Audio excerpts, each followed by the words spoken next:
Have you ever thought about being your own boss? What if you could pursue your passion and calling and make a living at the same time? We'll discuss entrepreneurship after 50 with Marta Goertzen.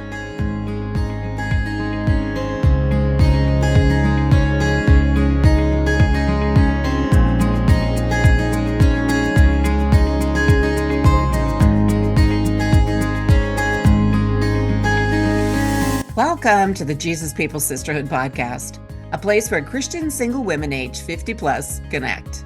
I am your host, Janine Jordan, a Christian confidence coach and leadership mentor in Alberta, Canada. And I'm your co-host, Ellie McCormick, a Christian longevity coach and mentor in the USA. Being single women over 50, we know what it's like to feel overlooked, to have unrealized dreams, to experience the challenges of singlehood, and to be concerned about what our future will look like.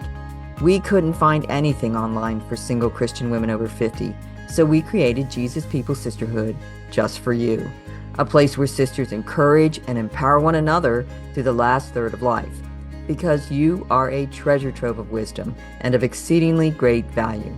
This is an authentic community, a supportive family, with other women on the same journey where Jesus is the center of it all. Here you will find real talk, real community, and real sisters. Join us as we discuss building relationships, whole health, and growing spiritually. We'll review helpful books and articles, chat with guest speakers, share success stories, and have some laughs along the way. So grab your favorite beverage and we'll get started.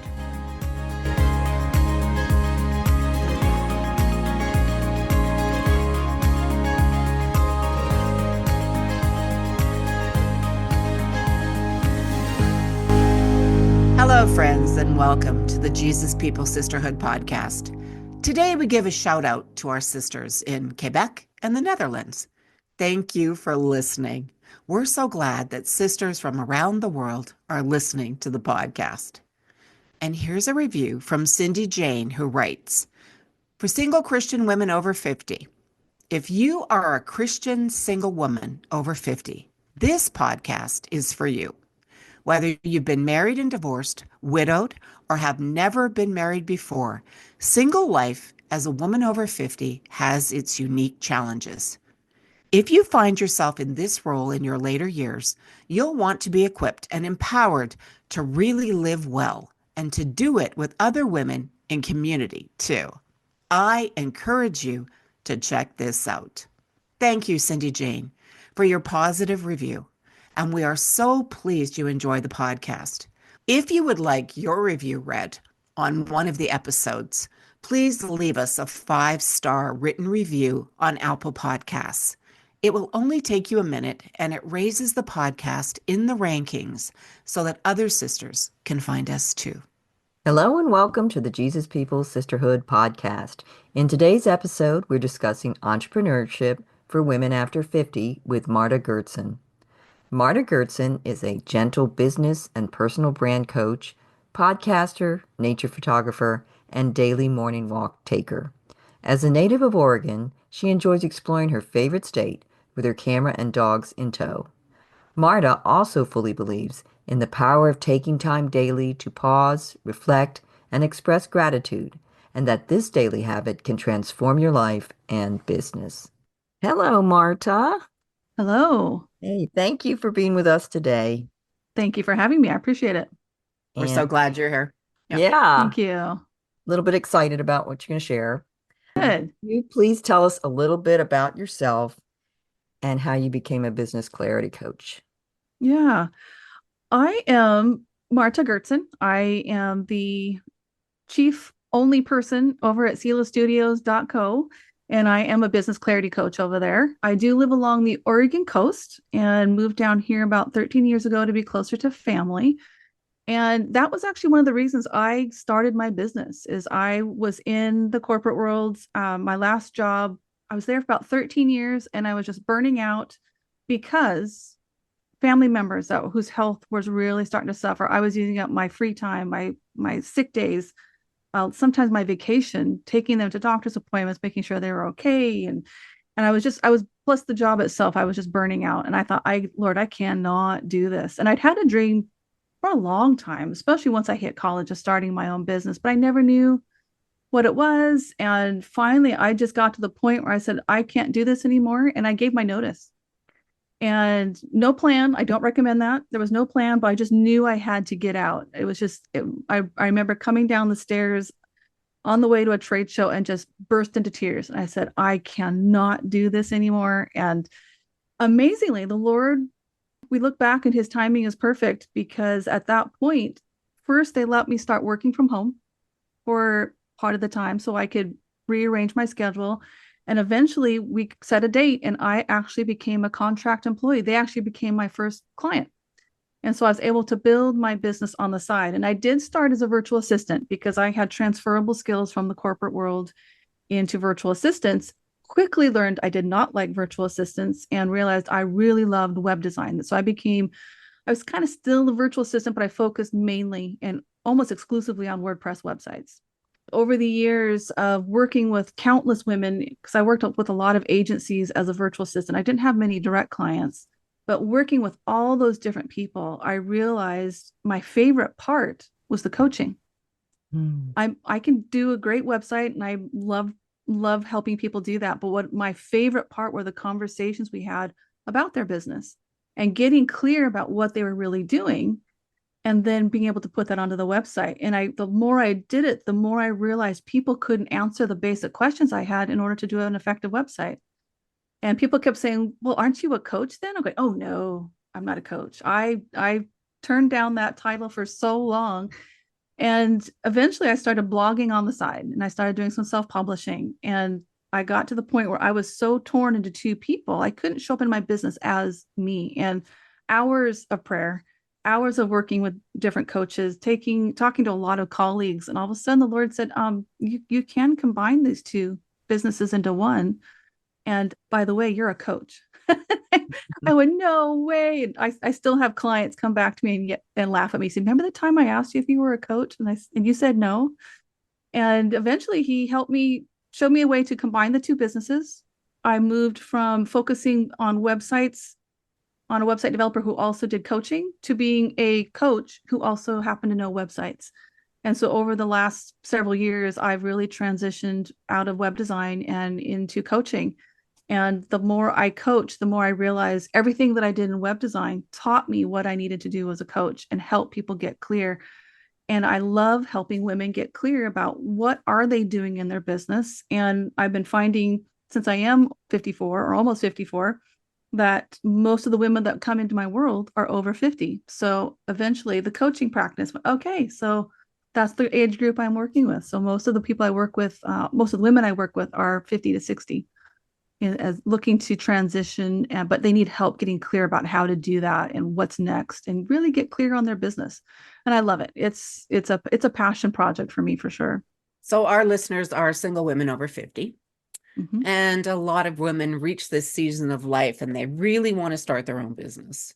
Yeah. And they're tired of working for an employer, and they reach a point where they really want to pursue what they're passionate about and what the Lord may be calling them to.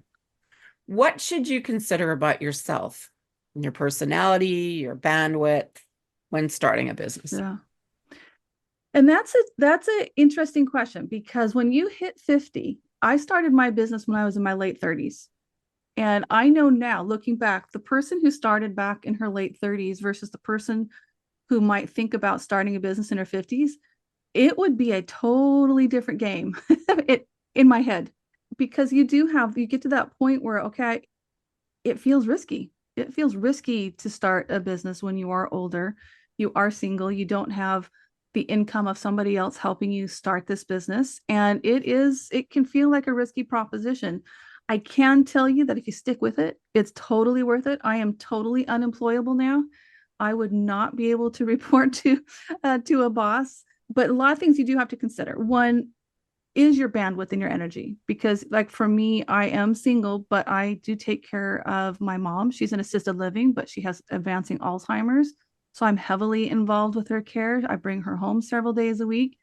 So over the years, my business has had to adjust to that. So I no longer can, when I first started, I was working easily 6 days a week, burned out on that, broke it down to 5. And then over the last 10 years or so, I really only am able to work about 4 days a week because I need at least one of those days to really focus on my mom. And so bandwidth is definitely something you have to consider, your energy level. Are you an introvert or an extrovert? Because for me, I'm an introvert. So working from home is no big deal. But even me in my introvertness, I miss having people around. I miss having that office environment sometimes. And I've met with a lot of women who are extroverts and they struggle with working from home.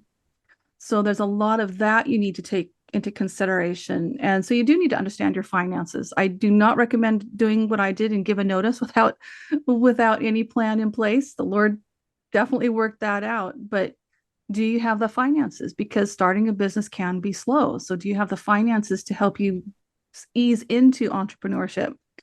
Do you have a current employer that maybe is willing to work with you? Your listeners might be surprised, and I know I've been surprised over the years, how many employers are actually willing, especially after the COVID years, of adjusting your schedule. So maybe you can work from home. Maybe you can start doing part-time work. Maybe they even become your first client, like that happened to me.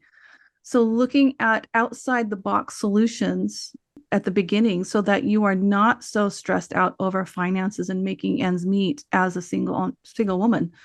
Those are some of the things that I would take into consideration. But also looking at, like, what do you love to do? That is definitely a starting point, because sometimes what you just need is a creative outlet and you need to go pursue it, and then you never know where that's going to lead. Or sometimes it really is time to go start a business, but that takes a lot of prayer and consideration and seeking wise counsel to make that decision. But I will say it's been totally worth it. And I love being self-employed and I'm almost at 17 years. And so I love it. Yeah. Well, you mentioned maybe not quitting your job and, and thinking about Yeah. whether you're extrovert or an introvert, etc. But are there any other cautions that you would give before someone took the jump Yeah. into being an entrepreneur? I think one of the big things is understanding your risk tolerance, because jumping into entrepreneurship, no matter if it's just a side gig to start with, or if you just go in all in, there is a level of risk tolerance that you have to be comfortable with. You have to be comfortable with change. You have to be comfortable with asking for help. You have to be willing to be vulnerable. And a lot of times, especially as a single woman, I've had to learn to be independent. And a lot of times for me, asking for help is very difficult. But when you are starting your own business, you have to learn how to ask for help. I call entrepreneurship one of the most difficult personal development programs you can ever go through. I mean, you will learn every single weakness that you have, every character flaw that's going to trip you up. I mean, there's other things that can do the same thing, but that's what entrepreneurship has done for me. It has really shown me, it's grown me as a person. It's definitely grown my faith, because there are times I've had to say, Lord, what in the world is going on? Or thank you, this is so exciting. So you do have to take that into consideration. But you also need to take in consideration, what if it works? So there's even a caution there, because some women really struggle with success or something working. And all of a sudden, okay, now it's working. Now I have to go do the work to keep it up. So we do have to be careful with that. That's something that we talk about a lot in some of my coaching sessions and my mastermind is, what if this works? What are your thoughts running through your head? What now? Instead of sabotaging yourself, you need to go after it.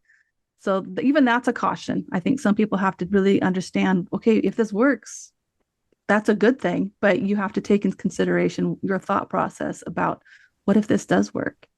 The other thing is really side gigs. Side gigs are an incredible way to get started. And so that's even a caution there. Do you need to go start a side gig instead of just going head in and saying, you know what, I'm putting 10 to 20 hours in this? Most of the time, that's not realistic when you're working full time. Could you do it in under 5 hours a week? Could you do it by starting by talking to somebody that you know in your network of people that you know? Could I try you out as a client? Could I just do some work for you to try it out and see if I even like the work? Do I like working remotely? Is this something that's in demand? So deciding how much time you can commit to it and being okay with starting small. Okay, so you've talked about some of the mindset issues of starting or pivoting Yes. a business. So as an educator, I'm a confident learning coach. I would like to know, is it worthwhile doing some courses before or something like that, taking some kind of educational course before you start? It depends on what you're starting. And this is where it can get, because right now we're in a world where you can pretty much start any business you want. And you can go and learn on YouTube. You can go on Skillshare. You can go Udemy, and you can look up anything on the internet and pretty much learn anything from any coach. And this is where I find it gets a little tricky. Back when I started, I was taking classes on, was it noconferencecall.com? Everything was by phone and you had to dial in to listen. There was no Zoom, there was no nothing. And that's when I first found virtual assistants. And I did find it helpful to take a course to learn and understand, especially as technology was changing at that point. So in certain cases, if you're wanting to learn a specific skill set or really understand an industry, absolutely. If you want to understand brand new how to start a business, I think it'd be really good to take a basic business 101 course, but also not overthinking it and not taking my default is I will go take another course to learn it instead of go implement it because I don't feel comfortable. I'm going, oh yeah, you have to be a beginner again. And I skip that part and I just go on to the next thing because I love learning. And that's a trap that a lot of us fall into, is that I just need to take one more course, or I need to get to page 10 on Google because that's where my magic answer will be. That will be the one that, oh, that's the lightning bolt answer.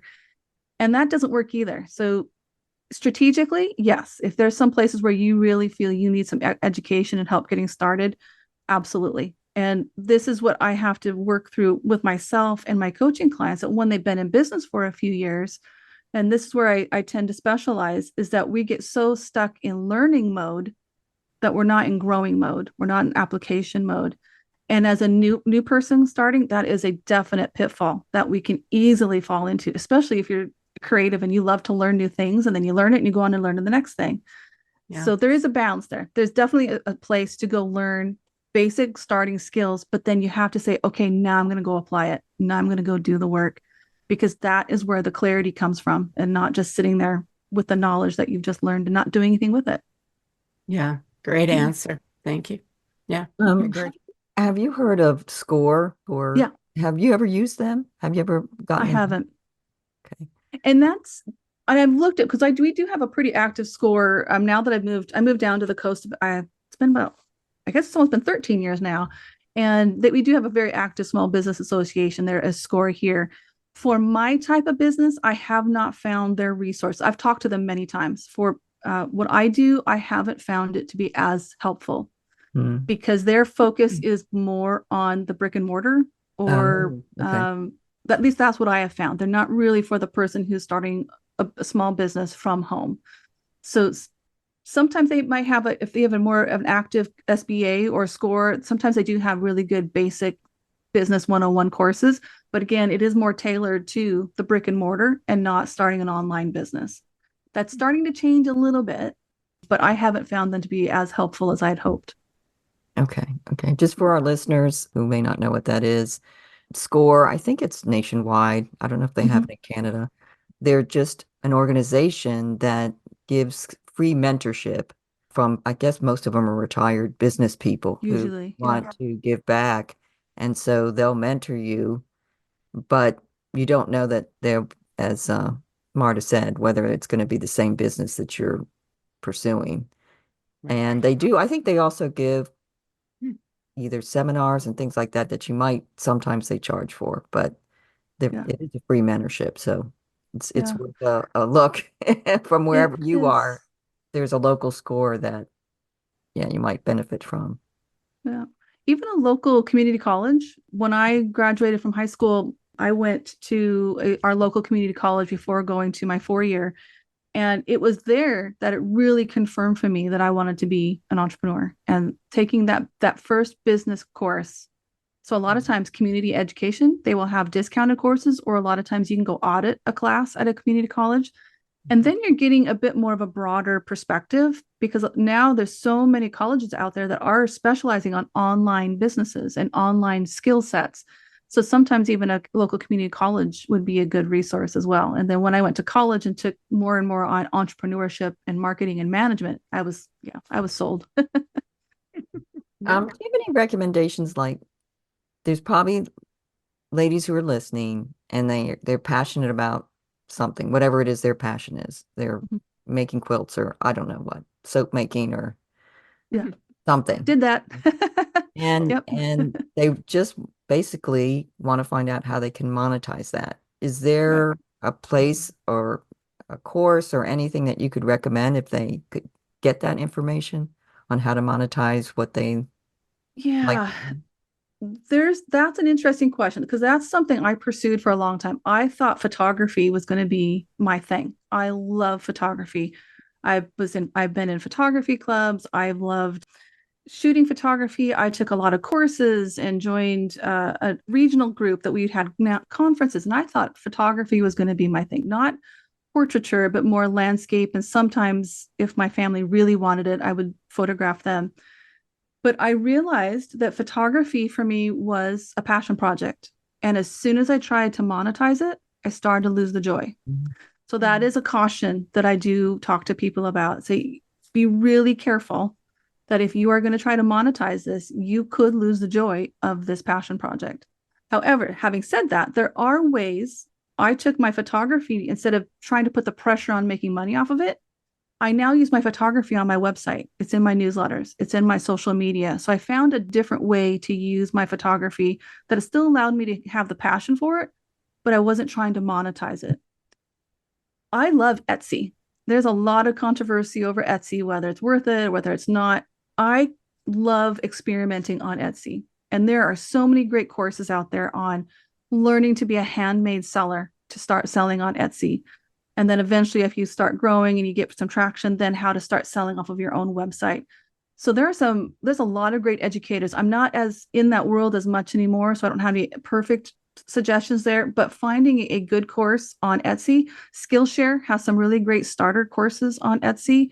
There's also a lot of creative classes on Skillshare that teaching you different ways to monetize your creativity. So that might be a good starting point.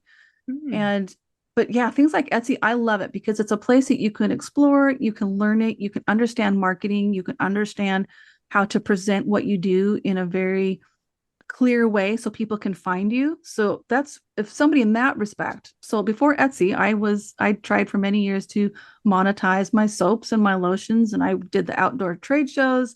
I went to all sorts of Christmas shows. I was very busy at Christmas and I loved it. I met wonderful people. But once I started to calculate how much soap and lotion I'd have to make, I was going to lose all the space in my house because I already was losing it in my apartment at that point. And that was kind of the tipping point for me is when I realized if I'm going to make a go of this, either enjoy it as the hobby it is, or if you're going to really go in on it, you're going to have to change some things. And that's actually what sent me back to community college to take a few courses in design and web design and photography, Photoshop, that type of thing. And so it's fun. And a lot of people can really do well with their handmade market, but you can only try it and see what you think. And there's also other things. I mean, I did start out as a virtual assistant and learned pretty quickly that I did not, the big thing for me was I did not like sending out other people's emails. Because if I did it wrong, if I spelled something, if I missed the schedule, I did not like to be responsible for their newsletter not going out. And that, but again, I wouldn't have known that unless I'd gone out and tried it. I wouldn't have done it. I wouldn't have understood what I like to do with WordPress and web design if I hadn't gone out and tried my skills, the skills I could bring over from corporate world into virtual assistants.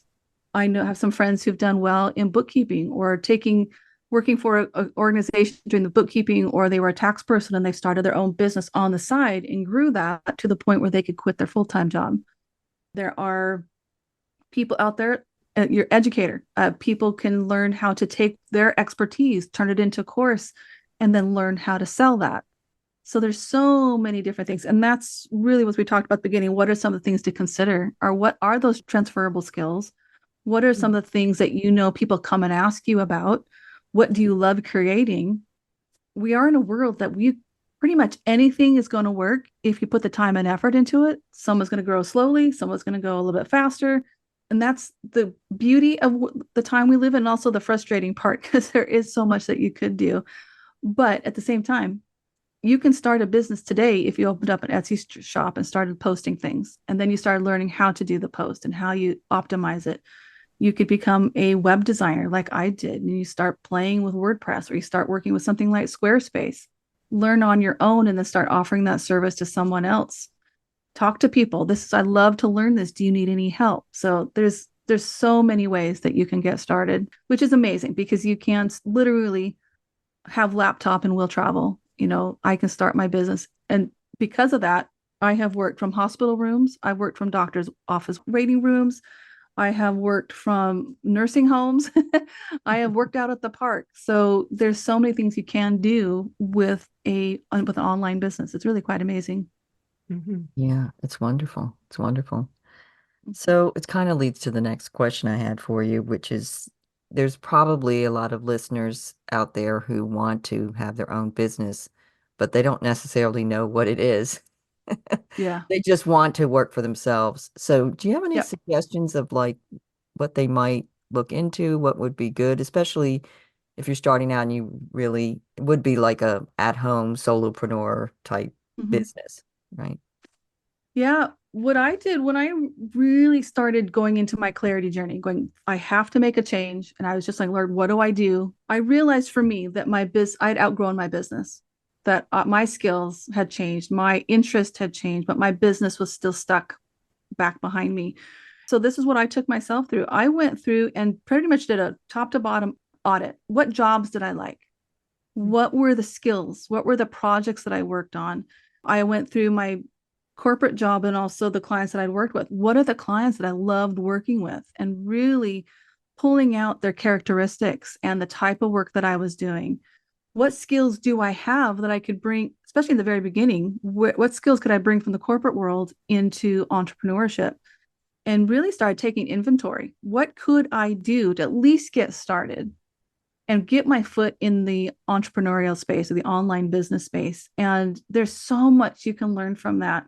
But I do think you also need to take in consideration your personality. There's so much information coming at us that I think a lot of women, especially the women I talk to who are over 50, that are my age and over, we have that entrepreneurial identity crisis, is what I've been starting to call it, is that we get hit by so much of what we've been told by the corporate world we need to do. And then we want to start our own business and we start taking classes, and this coach or that social media influencer or that person whose newsletter you're subscribed to says you need to do this, this, or this. Well, that works for them. That might not work for you.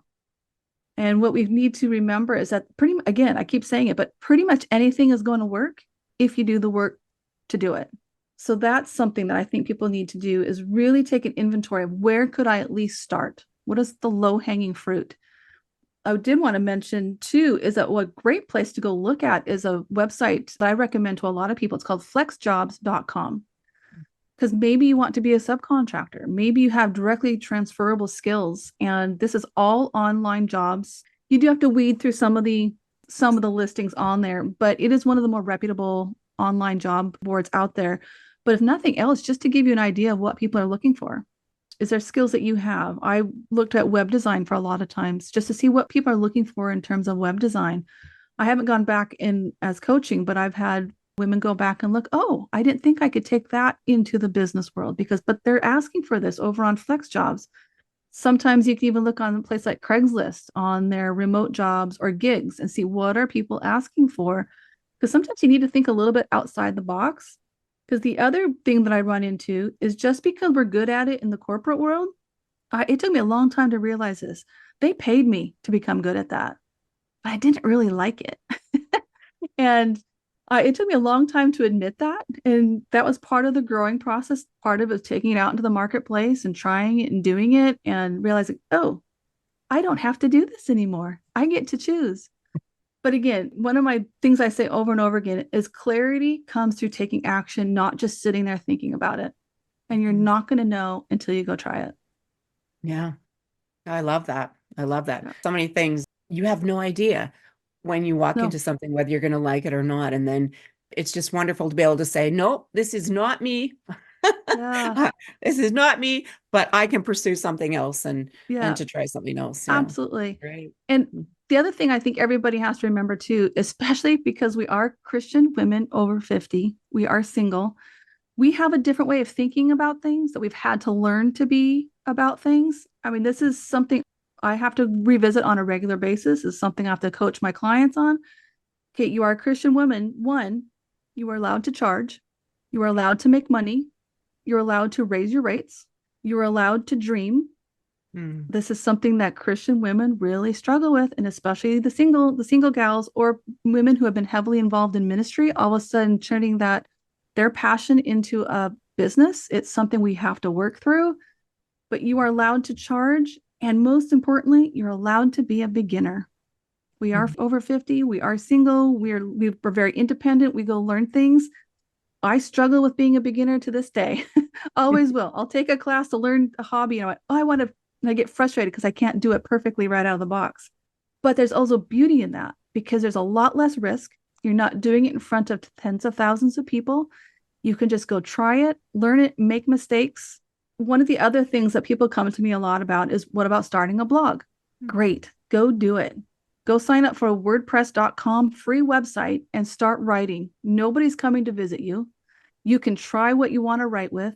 There's no risk in it. You can unpublish it. Go find out if you even like blogging, because blogging is definitely a legitimate business, but it takes work to get there. And you got to decide if you really want to do it. Go do it. If you love making something by hand and sharing it with people, go start an Etsy shop. You have very low risk. This is the time to go play with it, have fun with it, see what you think about it. And if you like it, great, keep going. But if you don't, it's okay to pivot. It's okay to make a change. Yeah. And it takes a different way of thinking about business and the possibilities than it is to go say, I'm going to go start a brick and mortar. And now I've sunk my life savings into it and I still don't know if it's going to work. That's the beauty of an online business, is that you can go try it for very low risk. And then if you don't like it, you pivot and you try the next thing on the list. And that's okay. And that's part of the fun, I think, of entrepreneurship. Yeah. That was really encouraging. You can keep working at Good. whatever you're doing, or doing those side gigs or something if you're Yeah, just doing it online, absolutely. right? There's so many things out there. Some of the other things that are just popping in my head, thinking back through the websites that I've worked on over the years, is becoming a personal assistant for senior citizens who can't get out of the house. And you help them go to their appointments, or you do some of their shopping for them, or pet sitting. I'm looking for a pet sitter right now because my dog is one of the pickiest canines out there, and very picky about people. But I have a vacation I've been really wanting to go on. So looking for a pet sitter. There are a lot of women who go out and do pet sitting and house sitting and love it because they get to travel, they get to go to different places, they get to play with animals and not have to have an animal at home. They can live vicariously through other people's pets. So even that's a legitimate growing business of being a house sitter and a pet sitter. And if you've got the flexibility and the time, that can be a very interesting way to start a side gig as well. What would you most like to share with single Christian women over 50 about entrepreneurship or any other topic? Yeah. Entrepreneurship is not a sprint. And I was thinking about this morning. I thought it's not even really a marathon where you're having to slog your way through to mile 23 and you feel like you're dying at the end. It is a journey. It is something that you have to pace yourself. There are times it's going to be a busy season. There's going to be times that's going to be a lot of fun. There's going to be some seasons that's hard. So just pace yourself, knowing that it's going to take time, and don't do it alone. Find other entrepreneurs that have the same passion of going through it. There's such a difference when you're in the right community to support you through these changes, because there's mindset stuff. There's just stuff you don't know. And there's stuff that you need to learn. You need to be able to work with a network or say, what would you think of this? Or do you have a resource that may help you with this question? Being in the right community can make a huge difference. One of my biz besties, we talk every day on Voxer, and we're saying, I'm struggling with this, or this really worked well. And just having that person who gets it. I'm the only entrepreneur. Well, actually now my nephew is. So now there's two of us, but I am one of the first people in our immediate family to start a business. And as much as they want to support me, talking to them got the glazed eye look. Not that they meant to, but they had no idea what I was talking about. Now I can talk to my nephew in the family, but having the right people around me has helped me get to almost in January, it'll be 17 years. Wow. And I couldn't have done it without having the right people around me. So just understanding it takes some time, and starting a business is amazing, but it is hard. It's not always easy. And the other thing is, I would suggest, and I wish I had understood this and known this from day one, but I now have a regular, I call it a business meeting with God. I set aside time weekly to pray over my business, to pray for my clients, to pray for future clients, pray about my plans and where I'm feeling stuck or some of the ideas and asking, where do you want me to take this next? And that is something I wish I had started years and years and years and years earlier. So praying over your business, praying with God and asking his counsel and seeking wise counsel. And you never know what he's going to bring into your life as a result of that, or the people and the resources. So that's another big one, is don't do it alone, bring the right people, and just know it's a journey. And you don't have to get there tomorrow. You don't have to have it figured out tomorrow. Give yourself the grace and the gift to figure it out one step at a time.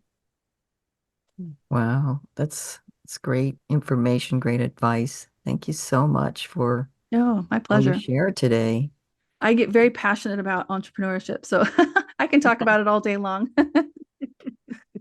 Well, I'm sure it'll be a blessing for any of the ladies that are interested in that, which there's a lot. There are just so many older women I meet. They really would like to have their own business.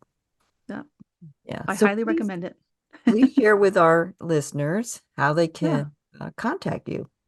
Sure. My website is selastudios.co, and I do offer over there, I call it the business personality quiz. It's nothing fancy. It's just something that it made a huge difference when I took a similar test years and years ago, but that test is no longer available. So I made one of my own just based on the people that I work with. And if you want to take it, it's at selastudios.co/quiz. And it's just answer a few questions and you can tally up your score. And I give you some ideas of that type that shows you, how do you show up in business? Just what's your personality? And because a lot of times we do people try to force us into ways of doing business that don't fit. And that's where a lot of the frustration come in. So you're welcome to take that quiz. I'd love to know what your score is if you do take it. I love talking to people about that. And you can also find me on Instagram at Marta Goertzen. You have a podcast too, though. I do. Yes. It's in transition right now. I've been doing it for about a year and a half, called the Sela Entrepreneur. And I love the word Sela. It's been part of my branding for a very long time, but it's because it's the word, the definition I've adopted is it's a time to pause and think, take note. So that's been a very important part of my business journey, is to pause and to think. And so you can find me also over at the Sela Entrepreneur podcast. Hey, great. Well, thank you again so much, Marta, for coming. My pleasure. Show. Thank you for inviting me. Yeah. We absolutely enjoyed having you today. Thanks so much. Yeah. Thank you. Appreciate it. Thanks for listening to today's episode.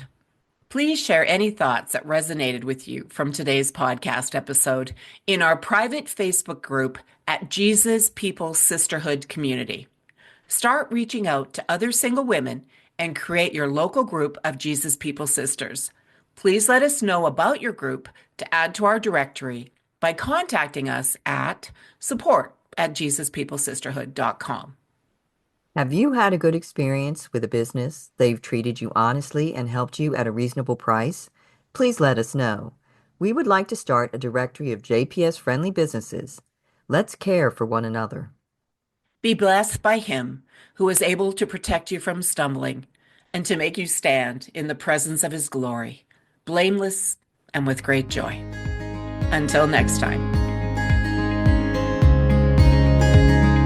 Hey, sister, before you go, thank you for listening. If you found value in today's podcast, the best way to say thank you is by leaving a 5-star written review at Apple Podcasts. That raises us in the rankings and helps other sisters find us too. And please tell a friend or post it on your social media.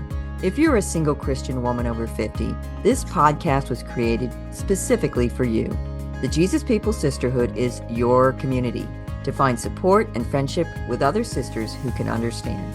Be sure to follow us on your podcast app and join our free private Facebook group at Jesus People Sisterhood Community. Jesus People Sisterhood has also started a private Facebook group for housing and co-living opportunities. You can check that out at Jesus People Sisterhood Senior Housing. You can also find us on Facebook at Jesus People Sisterhood, and individually for Janine at riseupcoachingandconsulting.com and for Ellie at samaramountain.com. And ladies, this is the necessary disclaimer. Our podcast content is for informational purposes and does not constitute professional advice for mental health, medical, legal, financial, or other areas. The opinions of the guest do not necessarily reflect the opinions of the hosts. It is our heart that this podcast will be a blessing to you. Together, let's build a powerful sisterhood with Jesus. Make a friend, add a sister, across the border and around the world.